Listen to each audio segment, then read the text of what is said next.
2025. Time flies when you're having fun, I guess. So this is the time millions of Medicare beneficiaries are going to get a letter in their mailbox from their Medicare company telling them about all the changes on your plan for 2026. So Medicare Advantage plans, Part D plans, those change. They expired December 31st, like Cinderella, and you get a new one essentially January 1st. You might have the same company, the same card, maybe the same doctor, but a lot of the other stuff under the hood just might change. It's called the ANOC, Annual Notice of Change. So we're going to talk about that. We got Ari from Chapter Medicare, our partner over there in Chapter, and we're going to go through all of it and what possibly are some changes nationwide or some changes with your particular plan that you need to watch out for. And we're going to answer a whole bunch of questions. We already got some questions on Medicare Plan N, which it ain't going to change, right? Nope. All right. We'll get into that. Okay. I'm sure my mother somewhere is yelling at me, don't use the word ain't. Didn't I teach you better? So anyway, how you doing, Ari? I'm doing well, Doctor. Thank you so much for having me back. And thank you to your viewers who are, it's great to be with you here too. Yeah, they're always happy to see you. And we're always happy to see you here because you always bring some good information. And yeah, a lot of people need help out there. You know, once you start needing healthcare, then you want to make sure you do everything right. And the fact that you want to prepare just in case, it's one of those things. Life was what happens while you're making other plans. So it's good to get everything all set up, and that way you don't have to worry about it in case you ever need it. So thank you for joining us. Okay, so what's going on with ANOC? What is ANOC? When should people start getting these letters? What should they do with them? All the rest of it. ANOC is the acronym. It's officially known as the Annual Notice of Change. And any Medicare beneficiary who's on a plan should receive this notice sometime in mid-September. I would say by the third week of September is typically when it hits your mailbox. What this will describe is how your current plan is changing for better or worse for next year, for 2026. So that way it'll prepare you for when the Medicare annual enrollment period begins. Annual enrollment period begins October 15th. So your annual notice of change should arrive the third week of this month. And then you have a month to prepare to see whether you want to make a different coverage selection for 2026. And you have until December 7th to make that change. That's when the annual enrollment period ends. Perfect. So you've got it. You'll have it in your hand in September. It'll tell you all the changes, but whether there's something better out there, you won't really know. And I guess the plans are announced October 1st. So you can reach out to Chapter or whoever signed you up for that particular plan, whoever helps you out, and start reviewing it. But if you find something better than what your new plan is going to be for 2026, you can't technically change it until October 15th. And then the new plan starts January 1st, correct? That's right. For people who have their calendar out, be on the lookout for the annual notice of change to be in your mailbox the third week of this month. And then you have a month to analyze your current plan and to prepare yourself for when the Medicare annual enrollment period begins, which is October 15th. Okay. Any change you want to make for 2026 has to be completed by December 7th. That's your deadline. And I wouldn't wait past Thanksgiving. Right. Yeah, it's going to get crazy at the, as I call it, the annual meeting of the Procrastinators Club. Everybody's going to wait till that last week in December, or the December 1st through the 7th. They're going to wait, which is my other name for Valentine's Day, the annual meeting of the Procrastinators Club, where all those guys, meet at Walgreens and try to find flowers and chocolates for the last minute. But anyway, that's a whole different issue. So sure. What kind of trends do we see from last year? You see anything happening this year that people really need to watch out for in terms of their plans? So let's talk about the affected population. So Medicare beneficiaries are going to receive the annual notice of change. a lot of your viewers are on a Medicare supplement plan. Their Medicare supplement plan is standardized under federal law. That's one of the benefits of it. So any plan letter G, for example, the hospital and medical benefits don't vary based on the plan letter G insurer that you use. That is Medicare supplement plan letter G, G as in George. Same thing goes for plan N, which we'll discuss, or plan F. Those are the three most common Medicare supplement plans. And I have a saying, marry your Medigap, date your drug plan. The time for dating your drug plan is the annual enrollment period. You'll also receive an annual notice of change about your standalone Part D plan if you're on a Medicare supplement plan. And here, we want to go through your list of prescriptions and make sure that you're paying the lowest amount possible based on your standalone prescription plan premium, plus any associated copays. So depending on whether you're on a brand name prescription or generic prescription, and your choice of pharmacy matters too, whether you prefer a national chain like Walgreens or CVS or a mom and pop drugstore. So the annual enrollment period is a great time to review your standalone prescription plan. You can shop your Medicare supplement plan, but you don't need to wait until the annual enrollment period in order to do that. Now, for those of your viewers who are on Medicare Advantage, remember Medicare Advantage is a replacement for original Medicare administered by a private insurance company. So here it's subject to the private insurance company's terms and conditions. We're talking about a network of doctors, unlike original Medicare. And all of those doctors need to be in network, otherwise you're going to pay more unless it's an emergency. Right. And so here it's really important in advance of the annual enrollment period to prepare a list of your 3 Ps. Your 3 Ps are your providers, who are the doctors that you see. What doctors would you like to see in the upcoming year? A list of your prescriptions. What medications do you take, brand name or generic? Because most people are choosing a Medicare Advantage plan because it also offers bundled prescription coverage. And then finally, your priorities. Have your priorities changed for the upcoming year? Are you moving? Do you just have a grandchild in a different state? Are you planning to travel internationally? So those are the types of conversations we're going to have during the annual enrollment period with your viewers. And that's something that you can prepare in advance because you know how your plan is changing or ending for the upcoming year, but you won't know what's out there until Dr. Ed mentioned when the plans for 2026 are released sometime in early October. Perfect. All right, so let's see. Jonah says, please ask Ari to explain that Medigap policies cover additional charges for things covered by Medicare, e.g. the 20% when Medicare only covers 80%, not items that Medicare doesn't cover. Correct? That's right. So original Medicare refers to Part A, which is your hospital benefit, and Part B, which is your outpatient benefit. In return for that $185 per month that you pay to the government for your Part B, that's what most Americans pay for their Medicare Part B, you get 80-20 coinsurance. Government picks up 80%, you owe 20% out of pocket, and sky's the limit on that amount unless you choose some type of additional coverage. Now, if original Medicare doesn't cover the 80%, then you would owe 100% for whatever service you're looking to receive. So, for example, original Medicare doesn't have any coverage for long-term care. What's long-term care? Well, it's defined by the activities of daily living, such as eating, bathing, dressing, nursing, and it's referred to by synonyms such as nursing care, around-the-clock care, 24/7 care. There's no coverage under original Medicare for long-term care. So that means your supplement wouldn't cover it either. Right. Okay. Yeah, that's going to be a big issue because usually a lot of people, if they don't have other resources, well, it depends on the state as well, are getting Medicaid when they're going to nursing homes. And part of the new big beautiful bill is about $1 trillion is going to be cut out of Medicaid over the next 10 years. So a lot of states are going to have a lot of issues with that. So we definitely, I'm keeping an eye on this, and hopefully Ari's keeping an eye on this as well with all the people getting kicked out of Medicaid.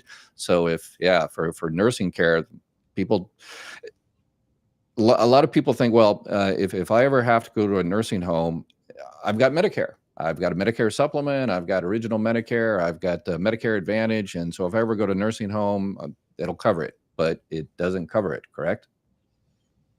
It wouldn't cover, no, original Medicare wouldn't cover a nursing home. It does have a very limited home healthcare benefit. That's through Medicare Part A, but it's a Goldilocks scenario where it can't be too much or too little. It's typically for those who have just left a skilled nursing facility, which is where you go after a lengthy hospitalization, typically. And some people, but you still, some people don't kind of get the craziness of it all. If you're in a nursing home, if you know somebody in a nursing home, there's 80, 90 years old, they still have Medicare. They have your Medicare supplements, Medicare Advantage, or whatever the case may be, but they don't cover the nursing home per se, but they still have Medicare. And you're like, wait a second, how is that possible? Well, if they fall down in the nursing home and they have to go to the hospital, then their hospital Part A kicks in, right? Or their Medicare Advantage plan kicks in, right? That's exactly right. And then once they're out of their hospital and return to the nursing home, then that nursing home, the daily charge or the monthly charge is not covered by any Medicare or anything, right? That's exactly right. And they might receive services at their nursing home that are still covered under original Medicare. Right? You can still see providers I know my 92-year-old Nana is in a nursing home right now. And some of the services that she receives at the nursing home are covered under original Medicare and through her supplement, because that's what she has. She has original Medicare, a supplement, and a standalone prescription drug plan.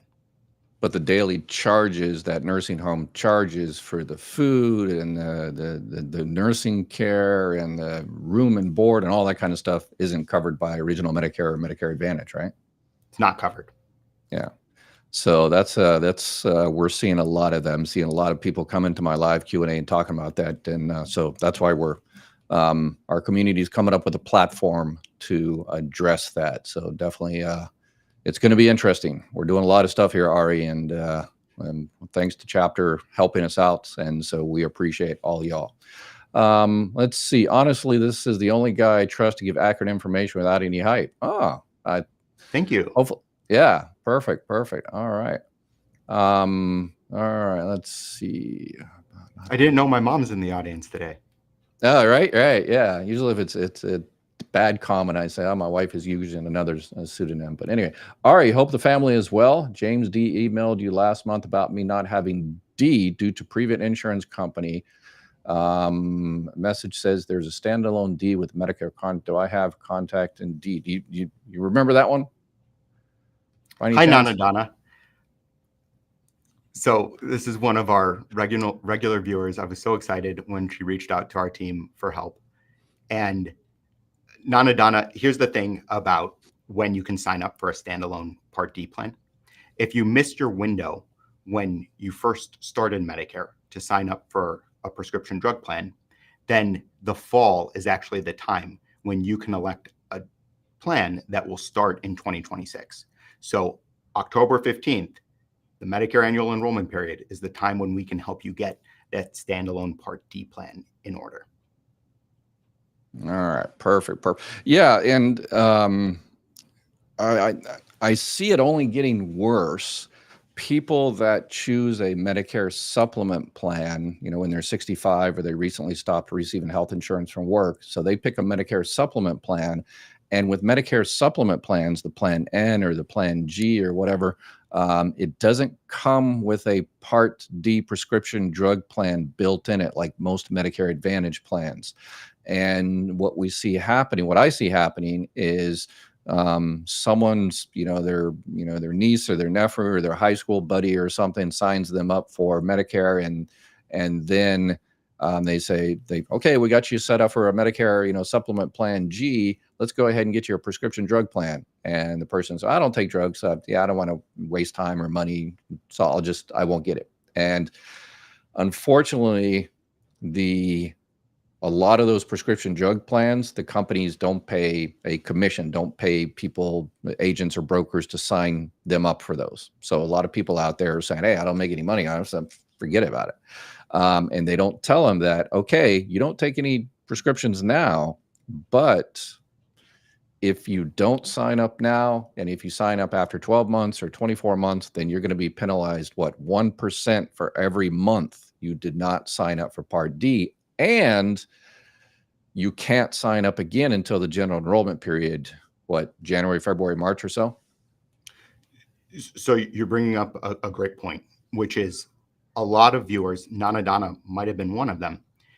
They purchase a Medicare supplement plan, and then the person that they originally worked with doesn't help them with their standalone prescription drug plan. Then they don't have coverage for their prescriptions. So even if they don't have any prescriptions now, what if they have one that's added along the way? Well, because they missed their enrollment period for the standalone Part D plan, they would need to wait until the fall unless they have a special election period, which is few and far between. So it's really important that the person you choose to help you with your Medicare coverage helps you with all of it. And that means if you're interested in a Medicare supplement plan, they should help you get your red, white, and blue card. It's easy if you go through your online Social Security account. Dr. Ed could preach here. It takes less than 10 minutes to do online. Super easy. Then they help explain the difference between Medicare Supplement and Medicare Advantage and the trade-offs inherent between the two. They help you choose the optimal coverage for your situation based on your 3 Ps, doctors you want to see, your providers, drugs you take, your prescriptions, and finally, your priorities. And then they help you secure that coverage and provide year-round ongoing support. Perfect. Looks like somebody, Abby, already set up an appointment for October through chapter. All right. Yeah. So if you want to kind of avoid the rush, call up chapter and set up an appointment. I'm more than happy to help you out. Everyone, if you are very low income, apply for QMB to pay your Medicare Part B and copays. You may also be eligible for state Medicaid as well. Yeah, that's absolutely. Those people out there that are having a hard time paying that $185, and it looks like within 30 days or so, we're going to know we're going to know what the COLA is for next year. Usually they announce that the first week in October, because it depends on the third quarter, which ends September 30th. So all the speculation about what the COLA is for next year is all speculation. We won't know until October. And then usually around that time, Medicare is going to come out with what Part B is going to be. And everything I've seen, probably thank you so much for the $20. Thank you so much for that connection. So yes, COLA is oftentimes linked with what your Part B premium will be for next year. For this year, it's $185 per month for most beneficiaries. We don't know what it'll be for next year, but if previous trends hold true, it might be $195 for next month. Dr. Ed, do you have a prediction? I've seen crazy things out there. Was it the one that I forget the name of the organization that usually kind of, like baseball, the 50% right, which is pretty good in baseball. But yeah, I think it was like $212 or something like that. I don't know if it's going to go up that high, but regardless of the fact, if as SR points out, it's got an old Microsoft paperclip icon there. Remember that one. Anyway, if you or someone you know having a hard time paying that $185 or $200, whatever it turns out to be, then yes, there's a couple of ways you can get help with that. One of them is calling your state Medicaid, and a lot of states don't call it Medicaid, so a lot of people don't realize they're on Medicaid. Ari's good at this. This is a Jeopardy question. What are Medicaid plans called in some of the other states? What, Denali Care and yes, Denali Care is Alaska, right? Badger Care, Badger Care, Sooner Care. Yeah, it's called Access in Arizona. Right. Yeah, it's a lot of long different acronym. Don't ask me what that acronym stands for, but Arizona called Access. Yeah. So the point is Medicaid goes by different names in different states. And I think that's one of the issues why we didn't get a lot of support for, protecting Medicaid is people say, well, I'm not on Medicaid, so I'm on Access. So, but they don't realize that's actually Medicaid. But that's one way you can get your Part B paid for is you contact your Medicaid, your Department of Social Services, whatever it is in that particular state, and you apply for Medicaid. And if you're approved for one of the higher levels, QMB, SlimB, the QI, then the state will pay for your $185 for your Medicare Part B. And unfortunately, it takes a little time to get that started. There was a law that was passed that was supposed to go into effect, but they decided to delay it for 10 years. That was going to make it easier to do that, because I know from personal experience that people were, it was like, they were in a ping pong match. They would come down to Social Security and they say, yeah, the state says they're going to pay for my Part B. And so why are you still taking out of my check? And we say, well, we can't do anything until the state actually cuts the check. You need to go back to the state. And then they go back to the state, and the state say, well, Social Security has to do another action to contact Medicare to do this. And yeah, and there was a law that was passed last year that's supposed to make all that easier. But yeah, that got delayed for about 10 years. So, Dr. Ed, real quick. Fight it. Fight it. Yes, that's great advice. There is a really good back and forth going on in the comments about one of your viewers has employment insurance for their prescription coverage. And one of your viewers, Nanadana, points out your employer is required to tell you whether the prescription benefit they offer is at least as good as what you would receive from Medicare. And as long as it's as least as good, it's called creditable coverage. That in Medicare lingo means at least as good, then you're fine and you don't need to sign up for a Part D plan. But definitely hold on to that notice. And if you lose it, then you can reach out to your benefits coordinator, because they're required to keep it on file for 10 years. When you ultimately come off your employer prescription benefit, if you do, then that will create a special election period to sign up for the Part D plan of your choosing, or a Medicare Advantage plan if you prefer to get your drugs covered that way. Yeah, perfect. All right. So yeah, definitely fight Medicaid if you're ever denied anything government. If you're denied from Social Security, retirement, survivor benefits, disability, whatever, IRMA, fight it. You go into my website, mygovexpert.com, and I give you all the tools and the forms that you need to do, and tips, tricks, and secrets from the inside. If you're denied a procedure from your Medicare Advantage plan, fight it. Always fight all of these things. That's the squeaky wheel type thing.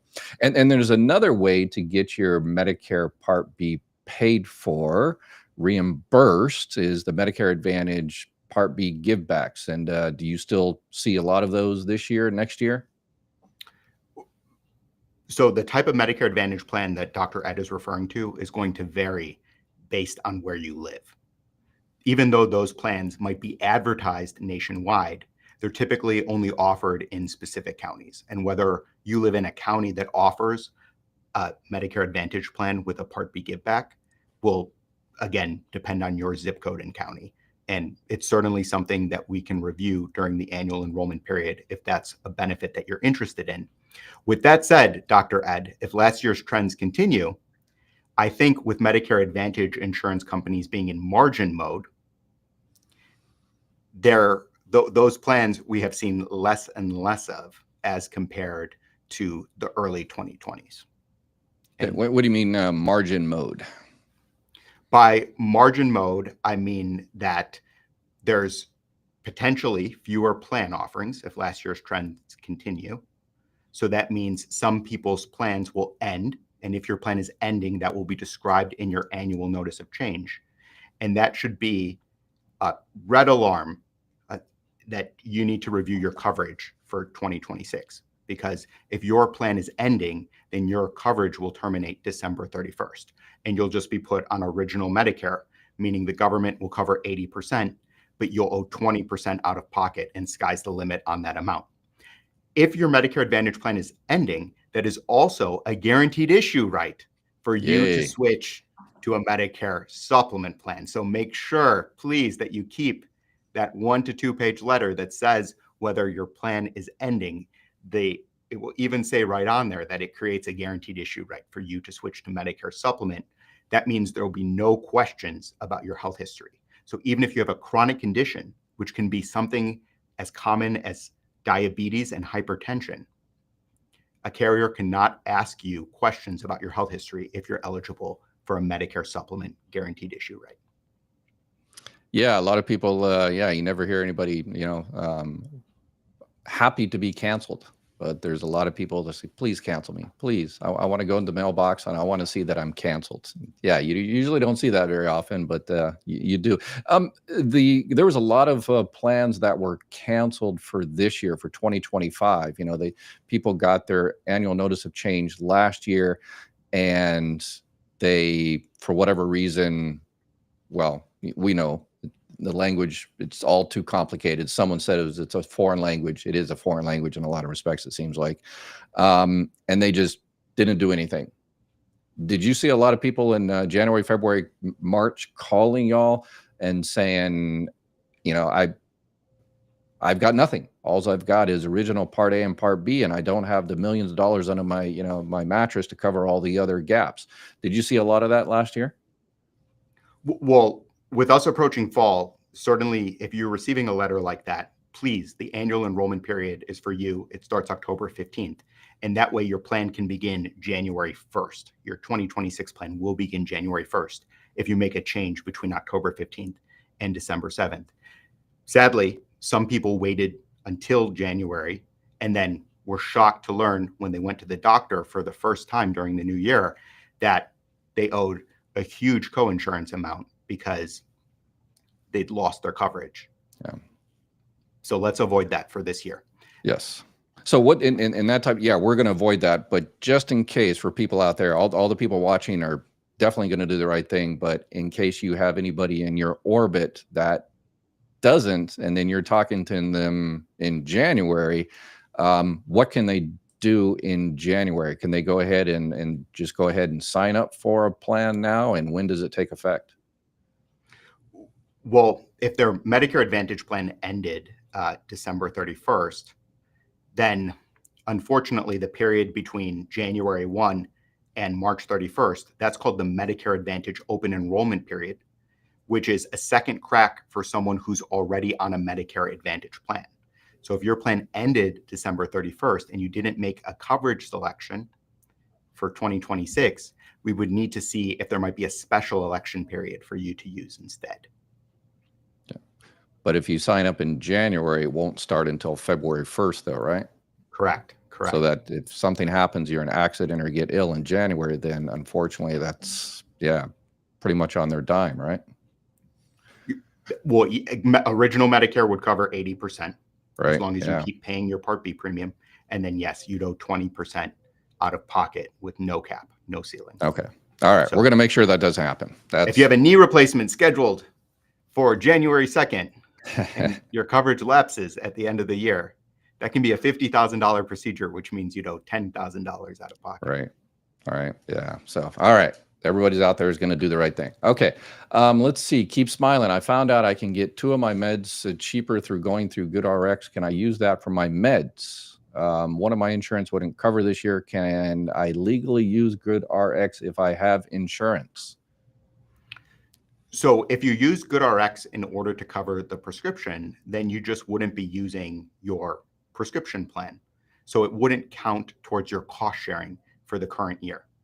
If you can get it cheaper through GoodRx, that's certainly a reason to go ahead and use the coupon, but just realize that then you're going off plan in order to purchase it, so it won't count towards your Part D cost sharing.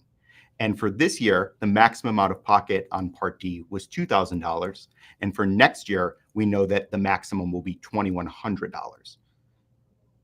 Okay, so if they can, if pretty much all they have is, the 1 or 2 prescriptions and they're able to get it through GoodRx and it, they save money, then it doesn't seem like an issue. But if they have, so the idea is if they have like 4 or 5 or 6 prescriptions and the stuff they buy separately, whatever they pay there is not going to fulfill the deductible and the cost sharing for that one. So they might, they need to do the calculations to make sure they're doing the right thing, right? That's right. And that's something that we can help you with, to be clear, or you can crunch the math certainly on your own through Medicare.gov and the pharmacy discount program that you want to use. Let me also caution someone who takes 1 or 2 prescriptions, though, from avoiding signing up for a Part D plan. Because if they didn't sign up for a Part D plan, then the Part D late enrollment penalty is accruing. And that's a lifetime penalty that you'll owe. Yep. All right. Let's see. So I tried calling chapter and pressed for a call back, but didn't get one. All right. So Deanne, Dr. Ed, could how, you pass that information along to me? Deanne, would you reach out to Dr. Ed so that yeah. he can make So sure we get through to the bottom of this? I can't tell them to call you. They need to, you need to contact them directly. That's why we're getting all those, everybody's getting 20 Medicare calls a day from people that are not doing things right, and they're calling you and they're not supposed to call you. I can't tell Ari to call you. But yeah, you can email me at ed@mygovexpert.com and say, hey, this is Dion, and have Ari, and then I'll forward it to Ari. And then you can email based on that, but you wouldn't be able to call based on that, right? No, I would be able to email back and forth though, and definitely Okay. look into why Okay. we didn't call you back at the scheduled time. I'm sorry. Right. All right. So, and this is, I'm trying to prepare everybody for the first week or so of October. That is October 15th. That first 7 days or so, y'all are going to be crazy busy. So for the first few days, if you reach out to chapter and they're not able to contact you immediately, don't worry about it. You've got until December 7th. Nothing is going to change until January 1st anyway. But Ari and his team will definitely get back to you. And if they don't, I'm going to be live once a day. And just like Dion there, you come in here and you say, hey, I just called chapter and I didn't get this, that, and the other, and we will fix it and make sure they give you a call and help you out. Couldn't have said it better myself. All right. What is the best way to choose a doctor if someone is on SSDI in Northern Florida near the University of Florida? Oh, that's whoa. That's well. Oh, no. Go back to that question. This is something. Okay. So Okay. You're actually supported here at Chapter. We support you through 2 teams. Oh, that's right. That's right. It's not that's right. just the Medicare advisor that you work with, right? Your Medicare advisor is going over your 3 Ps and helping you choose the optimal coverage, whether you're starting Medicare or seeing what you can get for 2026 and whether your plan is optimal.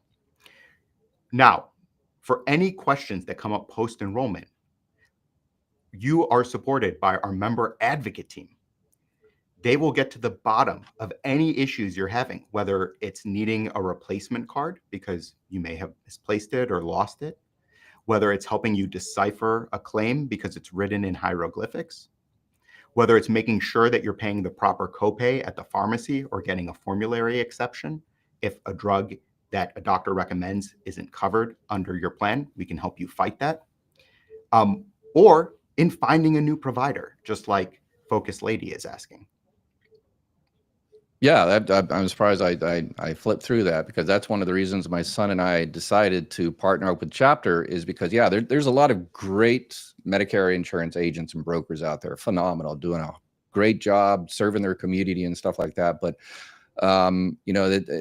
they can sign you up, find you the right plan, but all the other stuff afterwards, the prior authorizations, finding doctors, all that kind of stuff, trying to translate some of the letters you get to you, they just don't have the time or the expertise. So that's one of the reasons we reached out to Chapter. And yeah, I don't know why I flipped through that question without throwing that to you. I appreciate it. And we're going to have someone from your member success team, hopefully within the next few weeks, come in. And one of the things I want to do is, we need to protect Medicare. And one of the ways is, protecting through fraud, waste, and abuse.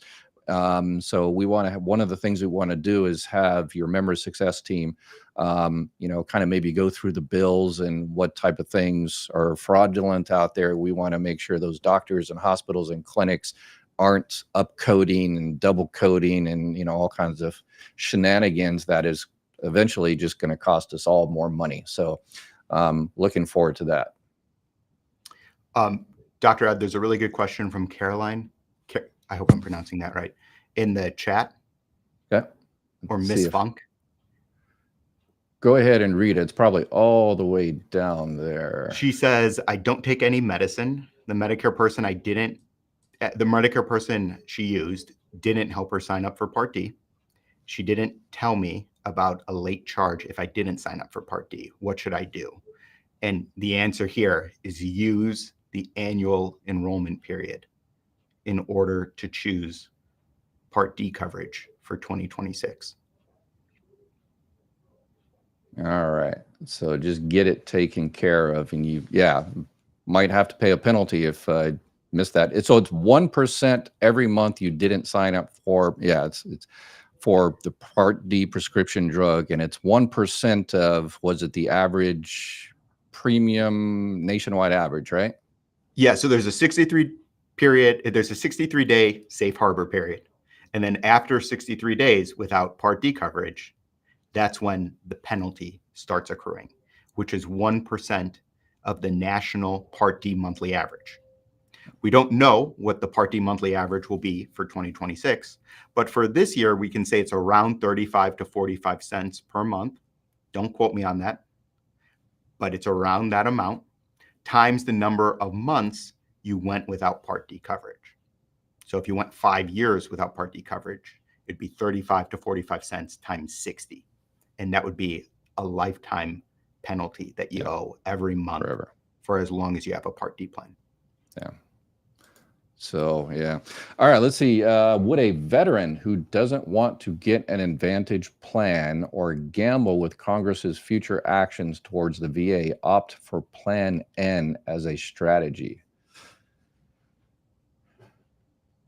Dr. Ed, you are a veteran, so I know this question is near and dear to your heart. I see you cringing. Yes. So let's help this. Let's help this veteran. I as everybody knows, I personally, if once I sign up for Medicare, I'm probably going to do a Plan N, a Medicare supplement Plan N, because right now, knock on wood, I'm not too sick, other than male pattern baldness, but that's not covered. But if things change and I become, I might have some health issues, then I'd probably switch to a G. But luckily, I have the budget, hopefully. You never know, again, knock on wood. If I don't have a budget that covers that monthly premium, then I would definitely go with a Medicare Advantage. Just make sure, review it every year. But in terms of the VA, so I assume you are not... So you said the VA, you didn't say TRICARE. If you're TRICARE, then you should get nothing, right? I see a lot of questions about TRICARE in the chat, so let's deal with it at once. Perfect. All right. If you are eligible for TRICARE for life, 98% of the time, it means you're a retired service member. That means you served our country for 20 years or more, and you are eligible for a zero-cost Medicare supplement plan that the government provides to you. So all you need to do is sign up for Medicare Part B. The government will take care of the rest. They will help you cover that 20% and give you prescription coverage as a thank you for your service. For veterans who aren't retired service members, here it's a question of how service connected you are. So if you're going to the VA for all of your treatment, then it is still probably a good idea to sign up for Medicare Part B, because your VA coverage isn't creditable for the purpose of delaying signing up for Medicare Part B. So you still want to have that optionality. Let's say you move to somewhere that isn't very close to a VA facility. Well, then you would definitely want to have the option of seeing any doctor who accepts original Medicare. So I would still recommend signing up for Part B for our veterans. Now, as for signing up for a Medicare supplement plan versus a Medicare Advantage, this is something to speak with one-on-one with a licensed Medicare advisor so that we can know more about your situation. Yeah, and a lot of people are worried about that. They've got two issues. They're worried about, VA service in the future with all the cutbacks, and they don't want to pay the $185 for Part B. So a lot of people are trying to get out of pay $185, and I see why. They say, well, I've got the VA, I'm good with that.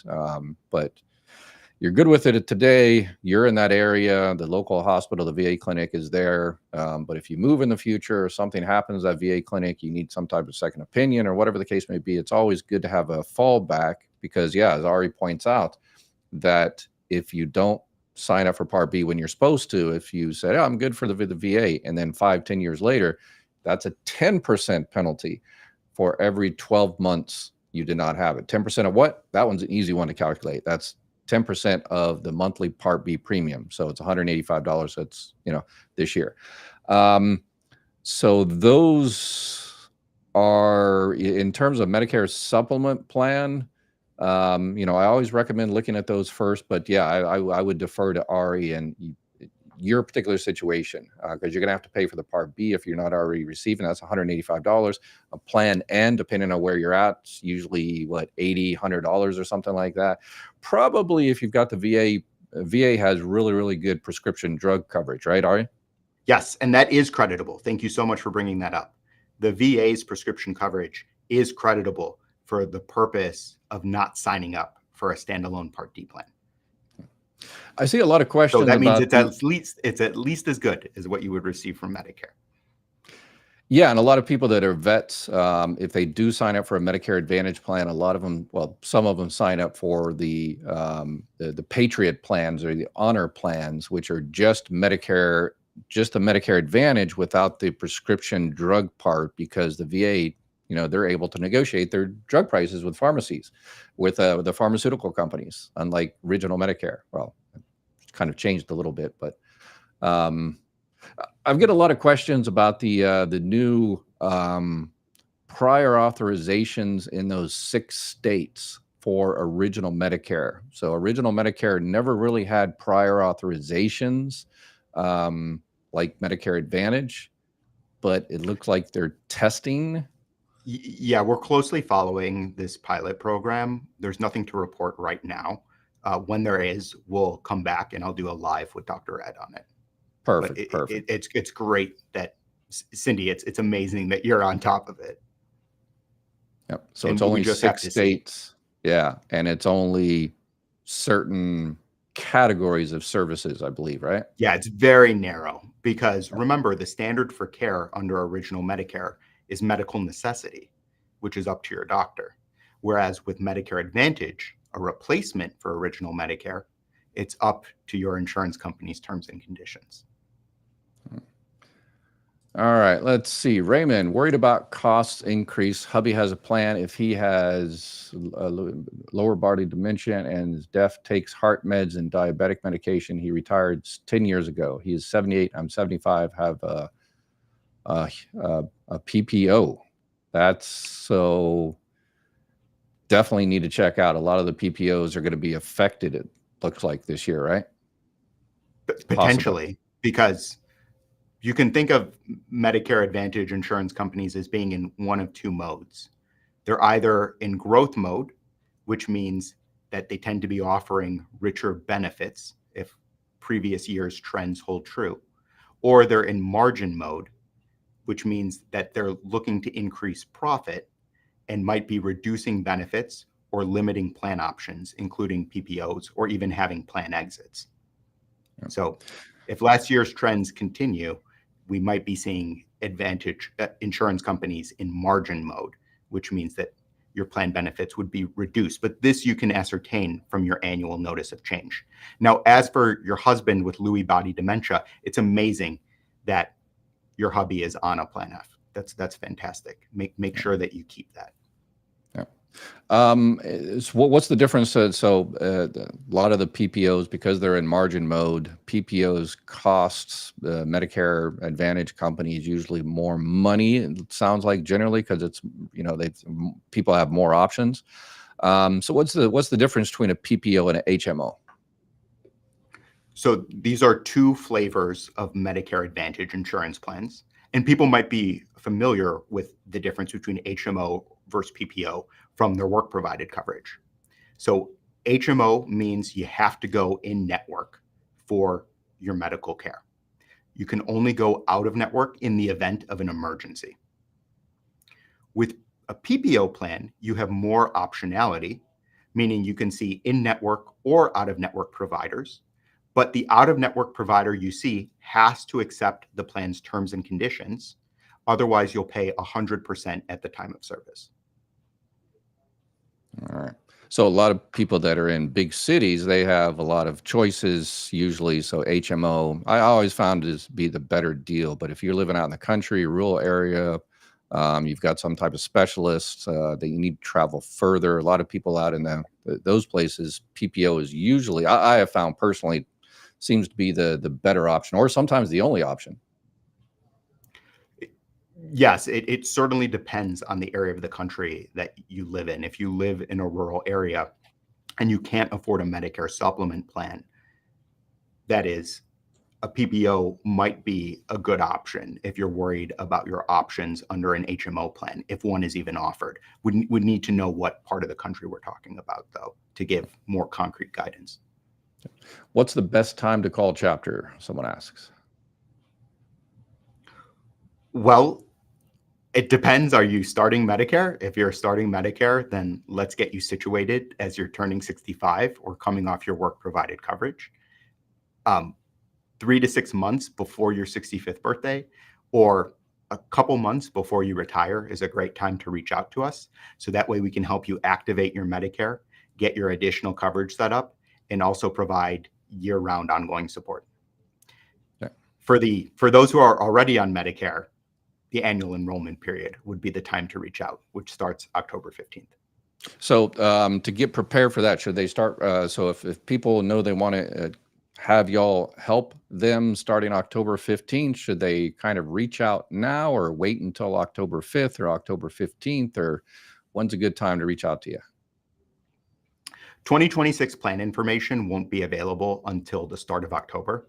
So even though you're receiving an annual notice of change in a couple weeks that describes how your specific plan will change for 2026, we won't know how that compares to other plans until early October, when all the plan information for 2026 is released.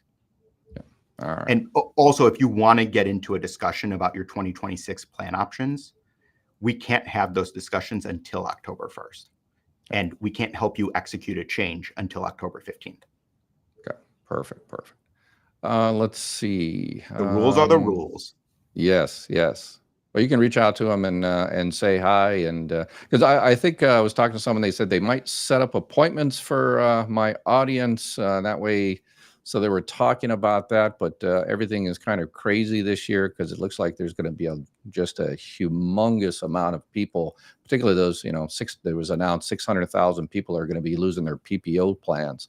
So I don't think y'all are going to be able to handle 600,000 people on October 15th, right? We're going to be ready for it. We're okay. So excited to help as many Medicare beneficiaries as we can come October 15th. All right. And then hopefully we'll have you back on a weekly basis during the craziness so we can help people navigate all of the foreign language, as somebody puts it, right? That's right. It's written in Greek, but yes. we'll decipher it together. And really, we'll know more once all the 2026 plan information is released sometime in early October. All right, let's see. Hello, chapter. Thanks for all your help to guide us. So I need to know if starting 2026, we are required to get a prior authorization on traditional Medicare and Medicare supplement. I appreciate your help. So that would be, unless those 6 states, is it going to be starting 2026 or 2027, that pre-authorization for those? I'm not positive on when that might start, but again, it would only be for a very limited range of care, even if it were to start for next year. So the short answer, Monique, is no. You will not be required to get prior authorization under original Medicare, and you also wouldn't need it under a Medicare supplement, because a Medicare supplement sits on top of your original Medicare, and it covers, depending on the plan letter type you choose, it covers the remaining 20%. Yeah, people ask me, when we talk about a Medicare supplement or something, and they say, "What about this company? How's the customer service on this, Medicare supplement coming?" I say, well, it doesn't really matter, because you pretty much never have to deal with a Medicare supplement plan. You go to your doctor and they approve it, and you've got, the Medicare pays their 80%, and they essentially, I guess the Medicare computer system talks to that Medicare supplement computer system and says, "Hey, you cut the check for the other 20%, and you ain't got nothing to say about it." And they cut the check for the other 20%, and so there is no real customer service necessarily with a Medicare supplement, because other than payment, I guess. right? Well, that's certainly true if they're on a Medicare supplement plan F. If they're on a Medicare supplement plan letter G, the only thing that a beneficiary would owe is the Part B annual deductible, which is $257 for this year. So you owe the Part B annual deductible, and then your Medicare supplement plan G covers all your remaining Medicare approved expenses thereafter. So it's also your maximum out of pocket. And that's a bargain compared to my deductible here at Chapter. My deductible is close to $6,000. So I can't wait to be on Medicare and have a $257 deductible. Yeah, and that's why people, even though they have health insurance from work, when they turn 65, they don't have to sign up for Part B if they have health insurance from current work. Theirs are their spouses and their 20 or more employees. But sometimes people do sign up for Part A because, number one, it's zero, premium per month for most people, and the deductible could be, you could save money on the deductible for if you ever go into the hospital. Rather than paying a $6,000, you're paying the $1,676 for the hospital deductible. It could be several times a year, but sometimes people save money, and we're just getting a Part A, correct? That's right. Though there is an important exception here for those who are on a high deductible health plan and contributing to a health savings account. Do not start any part of Medicare. So if you want to continue making contributions to your health savings account, do not start any part of Medicare until you or your spouse are ready to retire. You can still use all the contributions to your HSA to pay for any Medicare approved expense, except your Medicare supplement premium. There's a lot of talk out there in social media about that in the big, beautiful bill, it ended it, the HSA exception. So I don't know if what the chapter interpretation of it is, whether it is going away in 2026 or not. So my reading of the bill, Dr. Ed, I've seen those versions of the bill, but that wasn't actually what you're talking about. Actually didn't get put into law as part of the final legislation. All right. So that'll certainly be something for us to update your listeners, because I want to just double check that it didn't change the advice on the rule against making contributions to a health savings account once you start any part of Medicare. Perfect. Yeah, a lot of controversy out there, and I'm not a lawyer, so I'm and that's HSA, Social Security. That's one of the problems with those HSAs in Part A is Social Security. When you went in to sign up for Part A, they wouldn't say anything about that because that's an IRS issue. That's a 100% IRS issue. It's a deductible thing, a credit you're getting from the IRS. So when you go into Social Security, they don't mention HSA or anything because that's not in their wheelhouse. So, and I stay away from IRS type stuff. All right, Vicky, someone just asked something. I'm close to needing the same topic. I'm covered on my husband's insurance at work, so I should be covered with creditable coverage. How do I get the letter stating I do? Vicky, your spouse's employer is required to put that in writing and send it to you each fall, saying that it's at least as good as what you would receive through Medicare Part D, the prescription drug benefit. Perfect. Let's see what else. Do they actually verify and use medically indigent? I make just over the limit, but I struggle to make it based on medical expenses. Oh, so this looks like a question about Medicaid and what they count.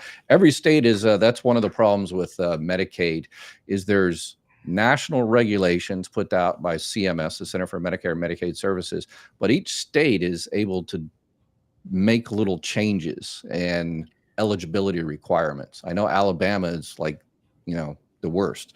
If you make like over $987, then you're making too much for Medicaid, and there's some exceptions there.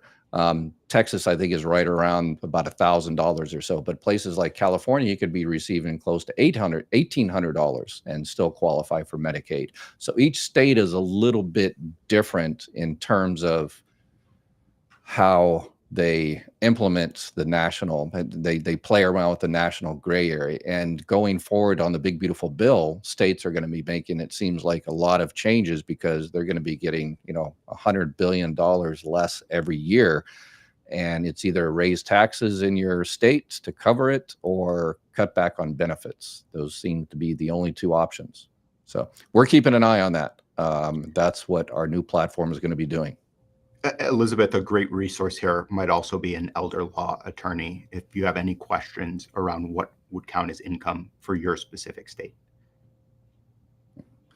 Liz, I don't like the Advantage plan, but due to finances, I have no choice. Yes, that's about what 51% of people sign up for Medicare Advantage plans, and most of the reason they do is because they weren't given the other option, or two, it doesn't fit in your budget, the Medicare supplement plan. But you have to make sure that when you're young, 65, 60, 6 years old, then you say, well, should I pay $80 or $100, $120 for a Medicare supplement plan, or zero premium for this one, and then get vision, dental, and hearing and gym membership and bells and whistles and stuff like that, which is fine. But if you ever get sick, sometimes a Medicare Advantage in the long run just might cost you more than a Medicare supplement plan, financially and in terms of health. So yeah, you really need to do a cost benefit analysis and check and think about all possible options. And that's why, to navigate it all, you really need someone to help. And that's why we have Ari and his team to help you go through and make those choices. Because sometimes once you choose one, then sometimes you're stuck. If you choose a Medicare Advantage at 65, and then you've had it for a few years, can you just go ahead and switch to a Medicare supplement? In 4 states, you have an opportunity to switch from Medicare Advantage to Medicare supplement without any questions about your health history. Those 4 states are New York, Connecticut, Massachusetts, and Maine. So they're all along the northern Atlantic seaboard. In 46 other states, and Dion, I'm not sure where you live, but in 46 other states, you have a one-time opportunity to get Medicare supplement without questions about your health history. And that's the 6 months after you start Medicare Part B. That's your Medigap open enrollment period, and it's your golden opportunity to get a supplement without questions about your health history. So if you have chronic conditions, make sure when you start Medicare, if you live in one of those 46 states like Texas, Arizona, Utah, you name it, that you have that you educate yourself on the difference between Medicare supplement and Medicare Advantage. Perfect. Supplements are not guaranteed. If you don't get it the first time around, and it looks like Daniel's 51 years 51. old. Yeah. Yes. So disability. So the 25th month, new to Medicare, it is guaranteed, correct? So that's it's available. That's for starting Medicare. So Right. That would be how Daniel gets Medicare Part A and Part B. The 25th month of receiving cash disability benefits. The way I read Daniel's question is Daniel is actually trying to get, in addition to his Medicare, he's trying to get on a Medicare supplement plan. And in 26 states, they're required by law to offer you a Medicare supplement plan. It's going to be very, very expensive, but they're required to offer one. In other states, though, unfortunately, there might not be a Medigap plan letter type that would be optimal for you, in which case you would want to look at a Medicare Advantage plan until you turn 65. So that way you have protection for your out-of-pocket expenses. So it still beats just having original Medicare and then owing the 20% out of pocket. And then when you turn 65, that's when you'll receive your Medigap open enrollment period in order to enroll in a supplement without any questions about your health history. Perfect. Yeah. And yeah, most states it's expensive or completely not available to get a Medicare supplement because you're on disability. And those are state laws, correct? So those are particular states that the insurance companies appealed to the lawmakers that says, please don't let us don't make us give Medicare supplement plans to people under 65, because people under 65, the reason they have Medicare is because they're on disability, and they're going to cost us a lot of money. So, yeah, there's that. So you need to reach out to your state legislatures and say, hey, if I'm 65, I can make a choice between a Medicare Advantage and a Medicare supplement, but because I'm on disability and I still have Medicare, I can't because I'm on disability. So possibly that's something you need to contact your representatives about. Are there any states that, there are states that make insurance companies give Medicare supplements, and they don't, and some states do, but they don't regulate the prices. So you can get it. It's just limited plans, or there might be 2 or 3 Limited plan plans. letter types and very, very Yes. expensive. And very, very expensive. Thank you. Yes. Let's see. When I get on Medicare, will I still be able to get my medical marijuana prescribed? Oh boy. I think we've reached the end of the hour. Are we gonna? Yeah, I don't think we want to mess with that. All right, can you? We'll take this as the last one. Can you confirm that all supplemental plans G have same coverages no matter what broker I use? Is the only thing cost that I am comparing? This is a great question. Each Medigap plan letter type, so Medigap, Medicare supplement, synonymous terms. I know we've used both throughout our hour together, but these are synonymous terms. Each Medigap plan letter type is required to offer the same hospital and medical benefits under federal law. These are standardized by Congress. So any Medigap Plan G insurer has to offer the same hospital and medical benefits as any other. And the same goes for plan letter F or plan letter N, and so on and so forth. There are 10 plan letter types. Now, what the questioner is asking is, does that mean price is all that matters? And the short answer is yes, though it's a little tricky. It's not just the price that you pay up front when you're turning 65 or choosing your Medigap plan for the first time. Let's say you're 67 and coming off your retiree coverage. It's also a question of how an insurance company might raise the premium over time. So here at Chapter, the way that we evaluate it is based on our 20-year sum of premium index, which takes your current age and adds 5 years, 10 years, 15 years, and 20 years. And based on today's pricing information, sums those premiums together to give us an index for comparing different insurance companies, because we don't know what inflation will be next year. Right. No one does. Oh, okay. Yeah, that's the future prices, because sometimes those Medicare supplement plans, if you get like a small regional plan, they kind of give you kind of a really good deal, and then you're like, wow, the next year it's not such a good deal. So sometimes it's good to pay a tad bit more and get a reputable one that has a good track record of not raising prices too much, right? Yeah, But and can I expand on one more thing that Sure. you also want to take into consideration? The insurance company's credit worthiness. You want a carrier that'll be around, right? Right. Now, if an insurance company were to go belly up, that would be a guaranteed issue, right? To switch to a different Medicare supplement.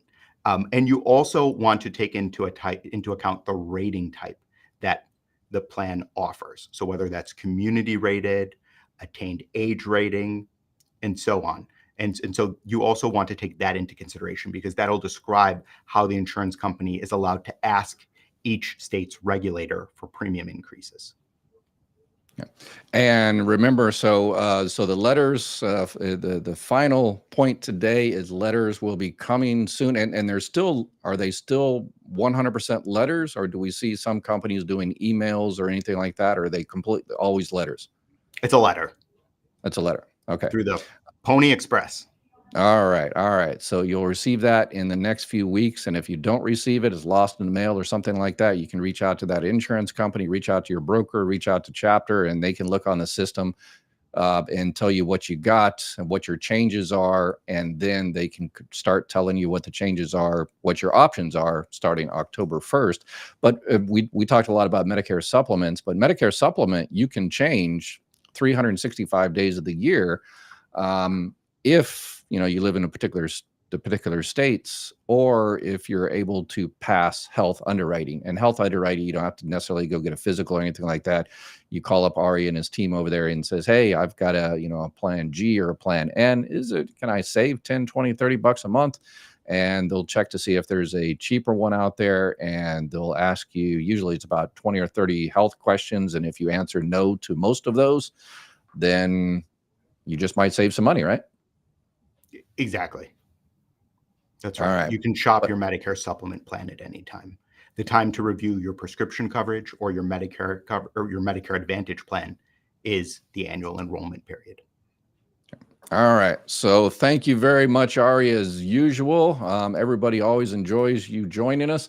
So we'll have you on soon, and we'll have someone from Chapter, the member success team, to go in there and help you. We're going to talk about fraud and stuff, and they're going to kind of give you some ideas on how to look at your bill. And we need to all monitor fraud, waste, and abuse together. That's how it actually gets solved.